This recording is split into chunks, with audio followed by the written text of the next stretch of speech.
এলো না তো এখনো। কথা যখন দিয়েছে না এসে থাকবে না, আসবে নিশ্চয়ই। শেষ পর্যন্ত মত বদলাবে না? মনে হয় না। তুমি বাড়িতে কিছু জানিয়েছো? ঋষিমণিকে বলেছি যে আমি আসবো, এইটুকুই। তোমার এখনো ওই বাড়িতে যাতায়াত আছে?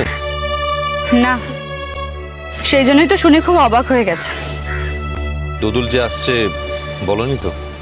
না না, এইটুকু সারপ্রাইজ আমি রাখতে চাইছিলাম। মন, একটা কথা বলছিলাম। বলো। বলছিলাম দুদুল আসার পর তোমার সঙ্গে যদি দুদুলকে আলাপ করে দিই তাহলে তুমিই তো পারো ও বাড়িতে ওকে নিয়ে যেতে। তার মানে? না মানে আমাকে যে ও বাড়িতে দুদুলকে নিয়ে যেতে হবে তার তো কোনো মানে নেই। বাহা না করেছে? এখানে হঠাৎ বাহার প্রসঙ্গ এলো কোথা থেকে? তুমি নিজেই বলেছিলে যাবে, এখন নিজেই নিজের কথাটাকে চেঞ্জ করছো, তাই আমি জিজ্ঞেস করলাম। আমি আমার কোনো কথা চেঞ্জ করিনি মন। আসল কথা হলো দুদুলে তার মার সঙ্গে দেখা করানো।